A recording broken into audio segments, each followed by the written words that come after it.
그날 새벽 아들이 내 뺨을 쳤습니다. 마당엔 소금에 절인 배추가 가지런히 놓여 있었고 고무대야엔 붉은 양념이 손을 기다리고 있었습니다. 김장철이었으니까요. 40년을 해온 김장이었습니다. 손맛이 배인 김장이었습니다. 그런데 그 손이 아들의 손바닥 아래서 멈췄습니다. 사람들은 말합니다. 어떻게 자식이 부모를 때리냐고. 저도 그렇게 생각했습니다. 평생 그렇게 믿고 살았습니다. 본격적인 영상이 시작하기 전 좋아요와 구독을 눌러주세요. 사건은 하루 전부터 시작됐습니다. 오후 2시쯤이었을 겁니다. 대문 앞에 검은 승용차 한 대가 섰습니다. 양복 입은 남자 2명이 내렸습니다. 현우가 빌린 돈 때문에 온 사람들이었습니다. 저는 부엌 창문 너머로 그 모습을 봤습니다. 아들이 허리를 깊이 숙이는 걸 봤습니다. 남자들이 차에 오를 때까지 고개를 들지 못하는 걸 봤습니다. 그날 저녁 7시쯤 며느리가 가족 단톡방에 영상을 하나 올렸습니다. 어머님, 김치 진짜 맛있긴 한데요. 요즘은 저염식이 대세잖아요? 그래서 제가 좀 개선해 봤어요. 애들 건강 생각하면 이게 맞는 것 같아서요. 영상엔 제 김치가 담긴 통이 나왔습니다. 그 옆엔 며느리가 새로 만든 김치가 있었습니다. 밝은 조명 아래 예쁜 그릇에 담겨서요. 화면 아래 자막이 떴습니다. 시어머니 김치 개선 프로젝트 1탄. 현우는 답장을 안 했습니다. 저도 안 했습니다. 그런데 마음 한쪽이 무너지는 소리가 들렸습니다. 개선. 제 김치를 고쳐야 할 대상으로 본 거였습니다. 그날 밤 저는 마당으로 나갔습니다. 김장 준비를 하려고요. 옹기 뚜껑을 열었습니다. 작년 김치가 아직 조금 남아 있었습니다. 뚜껑을 들어 올리는데 손끝에 뭔가 걸렸습니다. 금이 가 있었습니다. 가늘게 하지만 선명하게. 언제 생긴 건지 몰랐습니다. 어쩌면 오래전부터 있었는지도 몰랐습니다. 다만 그날 그 금이 제 눈에 들어왔습니다. 새벽 4시. 저는 마당에서 배추를 다듬고 있었습니다. 현우가 나왔습니다. 얼굴이 굳어 있었습니다. 엄마. 그 목소리가 떨리고 있었습니다. 엄마가 지금 며느리 무시하는 거야? 저는 대답하지 않았습니다. 손은 계속 배추를 다듬고 있었습니다. 애 배탈 난 거 엄마 김치 때문이라잖아. 그런데 왜 답장도 안 해? 왜 며느리 말을 무시해? 저는 고개를 들었습니다. 아들의 눈이 붉게 충혈돼 있었습니다. 현우야, 그 김치는 내가 좋아하던. 말을 끝까지 하지 못했습니다. 손바닥이 날아왔으니까요. 귀가 먹먹했습니다. 눈앞이 하얘졌습니다. 아들의 손이 떨리고 있었습니다. 제 뺨처럼. 정신 차려, 엄마. 그 말을 남기고 아들은 집 안으로 들어갔습니다. 저는 마당에 남았습니다. 새벽 공기가 차가웠습니다. 뺨이 뜨거웠습니다. 배추 사이로 금간 옹기 뚜껑이 보였습니다. 그날 아침 식탁은 조용했습니다. 며느리가 국그릇을 내려놓는 소리만 들렸습니다. 현우는 숟가락을 들지 않았습니다. 손자 민준이가 물을 달라고 했지만 아무도 대답하지 않았습니다. 저는 뺨을 만졌습니다. 아직 열기가 남아 있었습니다. 어머니, 오늘 병원 가보신 게 어때요? 며느리가 말했습니다. 목소리는 부드러웠지만 눈빛은 차가웠습니다. 배추 절이시느라 무리하셨나 봐요. 얼굴이 붓고 몸도 안 좋아 보이세요. 저는 고개를 저었습니다. 괜찮아. 김장하다 보면 원래 이래. 며느리가 숟가락을 내려놓았습니다. 그리고 어머니, 민준이 어젯밤에 배 아프다고 한 거 병원 갔다 왔거든요. 의사 선생님이 그러시는데 김치가 너무 짜면 애들한테 안 좋대요. 나트륨이 많으면 장에 부담이 간다고. 현우가 고개를 들었습니다. 그래서 앞으로 제가 김치 담글게요. 애들 건강은 제가 챙겨야죠. 저는 국그릇을 바라봤습니다. 국물이 흔들리고 있었습니다. 제 손이 떨리고 있었습니다. 민준아, 할머니한테 배 아팠던 거 말해봐. 며느리가 아이를 쳐다봤습니다. 민준이는 고개를 숙였습니다. 어제 할머니 김치 먹고 배 아팠어요. 저는 숟가락을 놓았습니다. 그래. 미안하다, 민준아. 현우가 입을 열었습니다. 엄마, 수연이 말이 틀린 건 아니잖아. 요즘 애들은 예전처럼 짜게 안 먹어. 시대가 바뀌었어. 저는 아무 말도 하지 않았습니다. 할 말이 없었습니다. 식사 후 저는 설거지를 하려고 일어났습니다. 며느리가 먼저 그릇을 들고 부엌으로 갔습니다. 어머니는 쉬세요. 제가 할게요. 그 말이 친절하게 들리지 않았습니다. 저는 마당으로 나갔습니다. 어젯밤 다듬어 놓은 배추가 그대로 있었습니다. 양념도 대야도 그대로였습니다. 저는 앉아서 배추를 만졌습니다. 40년을 해온 손이었습니다. 아들이 어릴 때 이 손으로 김치를 담가 먹였습니다. 시어머니한테 배운 손맛이었습니다. 그런데 이제 그 손맛이 고쳐야 할 대상이 됐습니다.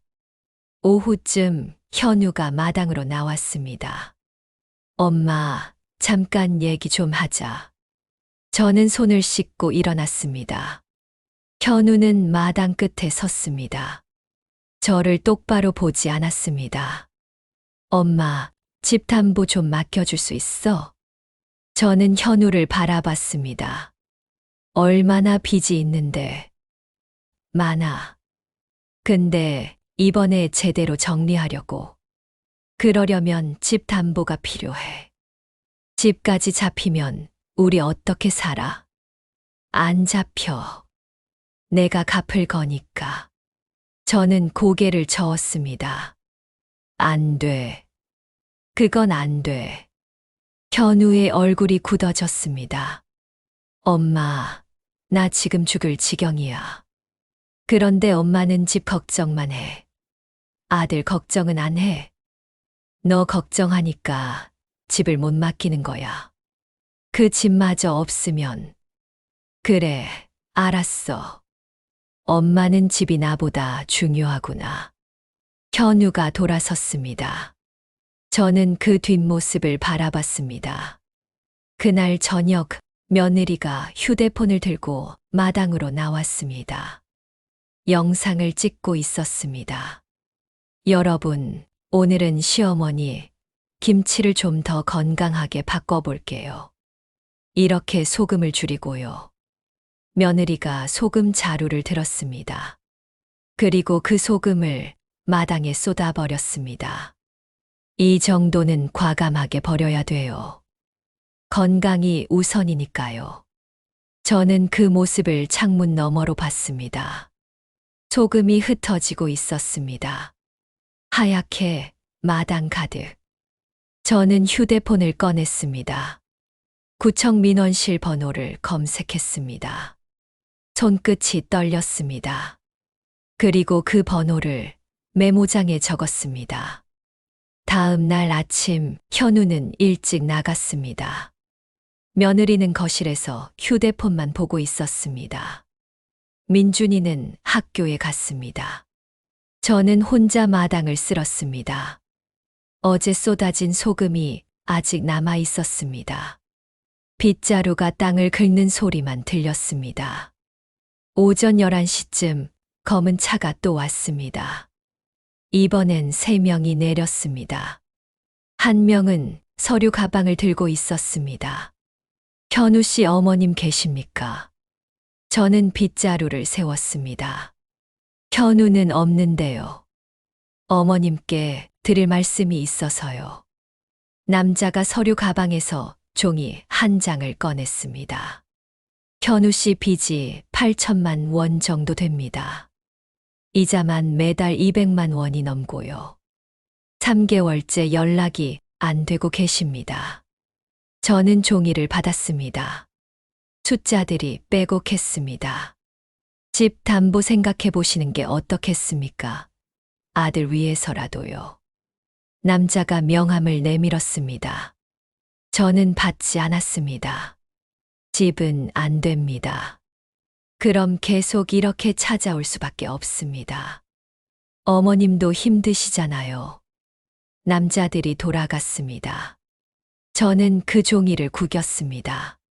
그리고 쓰레기통에 버렸습니다. 며느리가 현관문을 열고 나왔습니다.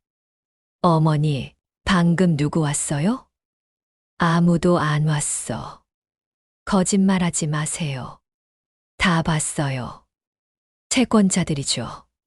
또 왔죠. 저는 대답하지 않았습니다. 어머니, 집 담보 맡기시면 되잖아요.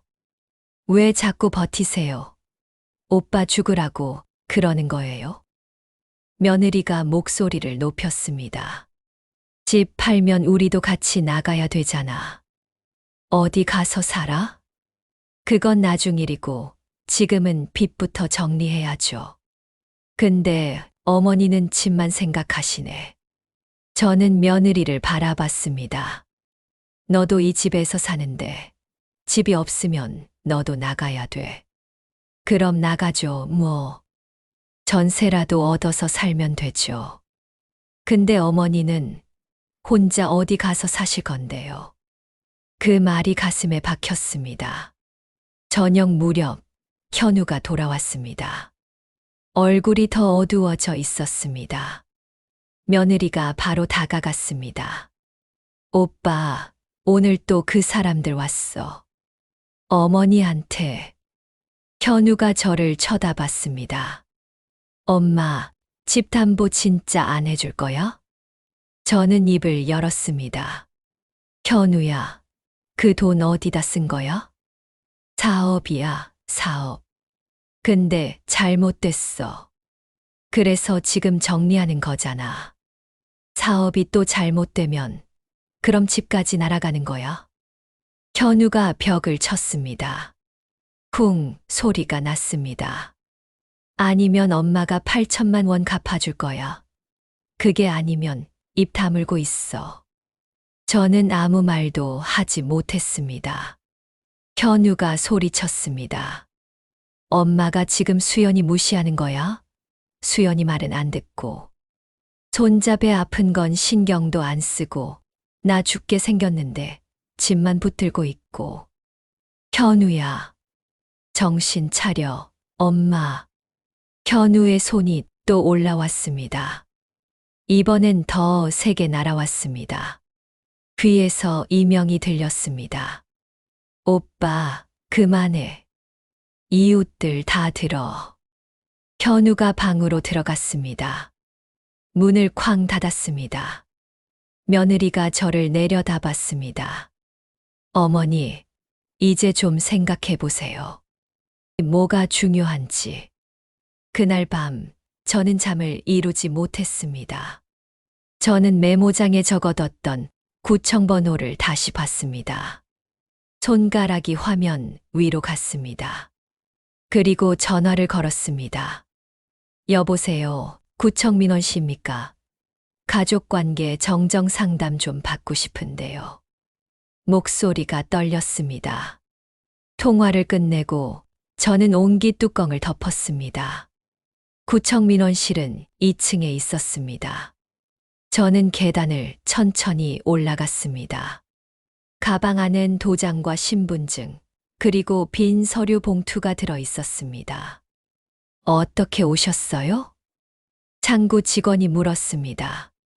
가족관계 정정 서류. 받으러 왔어요. 직원이 서류 한 장을 건넸습니다. 사유란에 구체적으로 적으셔야 해요. 그리고 증빙 서류도 필요하고요. 저는 서류를 받았습니다. 사유란이 비어 있었습니다. 증빙 서류요? 네. 왜 정정하시려는지 이유를 증명할 서류요. 진단서나 경찰 신고 기록이나. 저는 고개를 끄덕였습니다. 생각 좀 해보고 올게요. 네. 급하신 건 아니시죠? 저는 대답하지 않았습니다. 구청을 나와 시장으로 갔습니다. 저녁 반찬을 사야 했습니다. 아니, 이제는 제 반찬만 사면 됐습니다. 김치 가게 앞을 지나가는데 아주머니가 저를 불렀습니다. 언니, 김장 다 하셨어요? 저는 고개를 저었습니다. 못했어요. 올해는. 왜요? 아프세요. 이제 할 사람이 없어서요. 아주머니가 제 손을 잡았습니다. 언니 손맛이 얼마나 좋은데. 작년에 언니가 담가준 김치 먹어봤잖아요. 진짜 맛있던데. 그래요? 그럼요. 우리 가게에서 팔아볼까요? 언니 손맛 그냥 두기 아까워요. 저는 아주머니를 바라봤습니다. 제 김치를요? 네. 요즘 손맛 김치 찾는 사람 많아요. 공장 김치 말고 진짜 집에서 담근 거요. 언니 생각 있으면 연락 주세요. 아주머니가 명함을 건넸습니다. 저는 그 명함을 받아 가방에 넣었습니다. 집으로 돌아가는 길, 저는 빈집을 봤습니다. 말도 없이 짐을 싸는 소리만 들렸습니다. 며느리가 민준이 손을 잡고 나가는 모습을 봤습니다. 민준이가 뒤를 돌아봤지만 며느리가 손을 잡아 끌었습니다. 현우는 마지막에 나왔습니다. 저와 눈이 마주쳤습니다. 어디 가는 거야? 제가 물었습니다. 처가 쪽 집에 있을 거야. 언제 돌아와? 현우가 차 문을 열었습니다. 모르겠어. 엄마 마음 바뀌면 연락해. 차가 떠났습니다. 저는 그 차가 사라질 때까지 서 있었습니다. 그 후로 3주가 지났습니다. 집은 조용했습니다. 너무 조용했습니다. 밥을 할 때도 청소를 할 때도 혼자였습니다. 어느 날 저녁 저는 서류를 꺼냈습니다. 구청에서 받아온 그 서류였습니다. 사유란이 아직 비어 있었습니다. 저는 펜을 들었습니다. 손이 떨렸습니다. 아들이 저를 때렸습니다. 한 글자, 한 글자 쓰려고 했습니다. 하지만 쓸 수가 없었습니다. 며느리가 저를 무시했습니다. 손자가 제 김치 때문에 아팠습니다. 아들이 집을 담보로 달라고 했습니다. 그런데 그게 가족 관계를 끊을 이유가 되나요? 저는 펜을 내려놓았습니다. 그날 밤 저는 김치를 담갔습니다. 혼자서. 40년 만에 혼자 담그는 김장이었습니다. 배추를 씻고 양념을 버무렸습니다. 손이 저절로 움직였습니다. 다 담근 김치를 옹기에 담았습니다. 금간 그 옹기에 뚜껑을 덮었습니다. 그리고 그 옹기를 마당 한쪽으로 옮겼습니다. 다음 날 저는 시장 아주머니한테 전화를 했습니다. 저예요. 김치 팔아볼게요. 언니 진짜요? 잘 생각하셨어요. 저는 웃었습니다. 이번엔 진짜 웃음이었습니다. 진짜 잘할 수 있을까요? 당연하죠. 언니 손마시면 문제 없어요. 전화를 끊고 저는 구청 서류를 꺼냈습니다. 사유라는 아직 비어 있었습니다. 그리고 그 서류를 서랍 깊숙이 넣었습니다. 복지관 바자회는 토요일 오전 10시에 시작됐습니다. 저는 김치통 5개를 들고 갔습니다. 시장 아주머니가 자리를 하나 마련해 줬습니다. 언니, 여기요. 여기 앉으세요. 테이블 위에 김치통을 올려놓았습니다. 손글씨로 쓴 팻말도 세웠습니다. 40년 손맛 김치. 오후 1시쯤 한 할아버지가 지나가다 멈춰 섰습니다. 코를 킁킁거렸습니다. 이 냄새. 뭐지? 저는 일어났습니다. 김치예요. 직접 담갔어요. 할아버지가 다가왔습니다. 냄새 좀 맡아봐도 돼요? 저는 뚜껑을 열었습니다. 붉은 양념이 보였습니다. 할아버지가 눈을 감았습니다. 천천히 숨을 들이마셨습니다. 이 냄새. 우리 엄마 김치야. 할아버지가 눈을 떴습니다. 눈가에 물기가 맺혔습니다. 얼마예요? 2만 원이요. 2통 주세요. 할아버지가 지갑을 꺼냈습니다. 저는 김치통을 봉투에 담았습니다. 맛있게 드세요. 고맙습니다. 진짜 고마워요. 할아버지가 김치통을 안고 갔습니다. 그 후로 사람들이 오기 시작했습니다. 할아버지가 주변 사람들한테 얘기한 모양이었습니다. 저도 하나 주세요. 맛 좀 봐도 돼요? 저는 조금씩 맛을 보여줬습니다. 사람들이 고개를 끄덕였습니다. 3시쯤 김치통이 다 팔렸습니다. 시장 아주머니가 다가왔습니다. 언니 대박이네요. 다음 주엔 더 많이 가져오세요.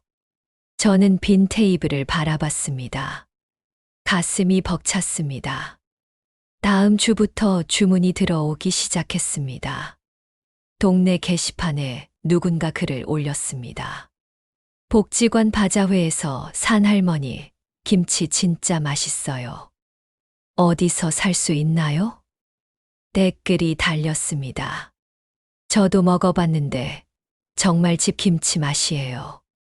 요즘 이런 손맛 어디서 찾아요? 정보 공유 부탁드려요. 시장 아주머니가 제 번호를 올렸습니다. 전화가 오기 시작했습니다. 김치 주문하고 싶은데요. 10통 살 수 있을까요? 저는 매일 김치를 담갔습니다. 아침부터 저녁까지.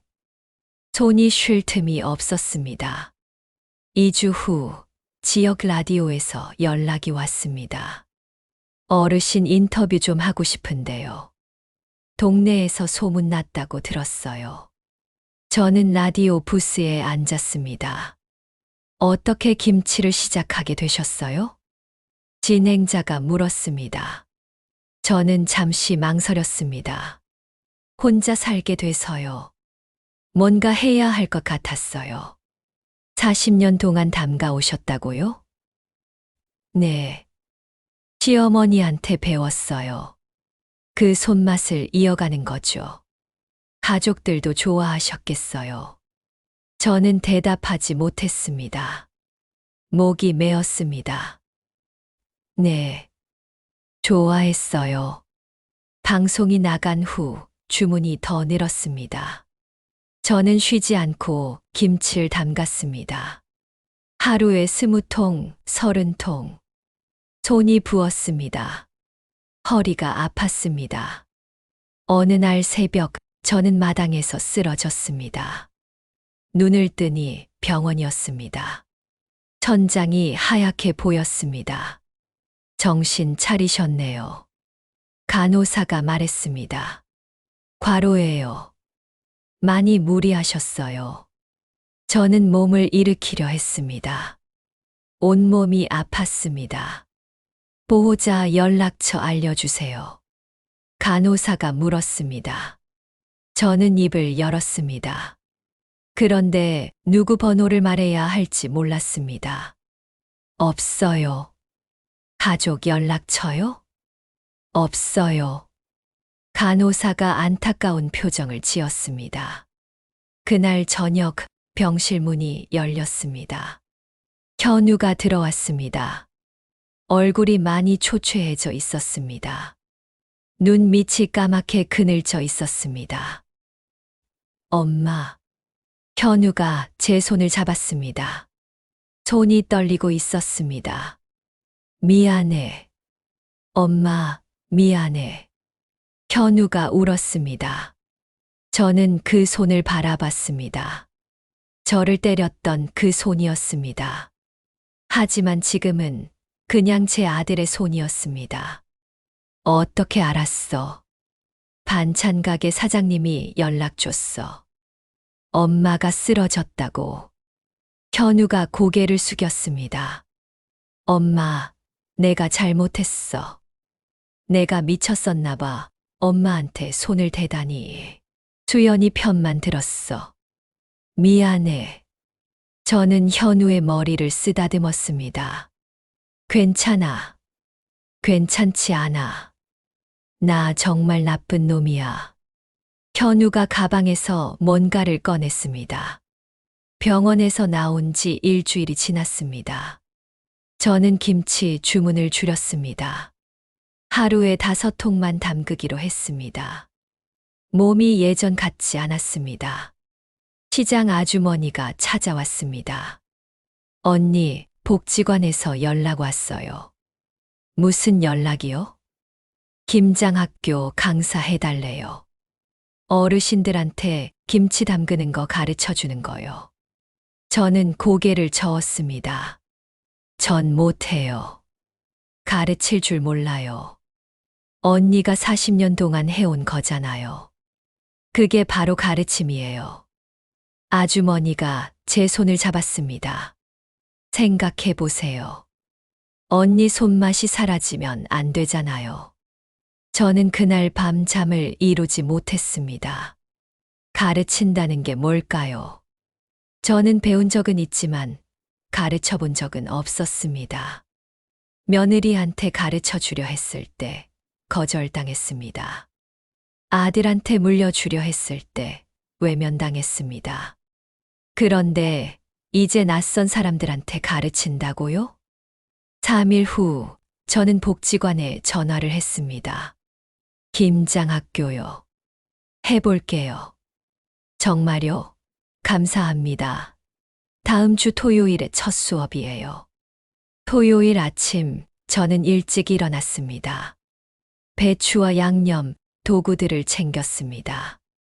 강의실엔 테이블이 5개 놓여 있었습니다. 어르신, 여기 앉으세요. 10시에 시작할게요. 복지관 직원이 안내했습니다.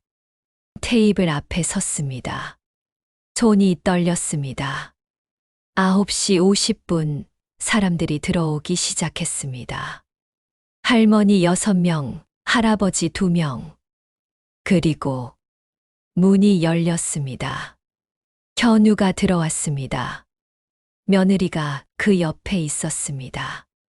민준이가 손을 잡고 있었습니다. 저는 숨이 멎었습니다. 현우와 눈이 마주쳤습니다. 며느리가 고개를 숙였습니다. 엄마, 우리도 배워도 될까? 현우가 물었습니다. 저는 대답할 수가 없었습니다. 가슴이 뛰었습니다. 앉아라. 그 말밖에 할 수 없었습니다. 현우네 가족이 맨 뒤 테이블에 앉았습니다. 민준이가 저를 보고 손을 흔들었습니다. 저는 손을 들어 인사를 받았습니다. 10시가 됐습니다. 시작하겠습니다. 저는 40년 동안 김치를 담가온 사람입니다. 목소리가 떨렸습니다. 김치는요, 그냥 담그는 게 아니에요. 마음을 담는 거예요. 사람들이 고개를 끄덕였습니다.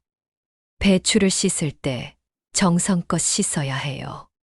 그래야 맛이 깨끗해요. 저는 배추를 들어 보였습니다. 양념은 많이 넣는다고 좋은 게 아니에요. 적당히 배추가 숨 쉴 수 있을 만큼만 넣어야 해요. 며느리가 손을 들었습니다. 저 질문 있어요. 저는 며느리를 바라봤습니다. 말해봐. 소금은 얼마나 넣어야 해요? 요즘은 저염식이 좋다고 하던데. 며느리의 목소리가 작아졌습니다. 저는 잠시 멈췄습니다. 저염식도 좋아. 건강 생각하면 당연히 좋지.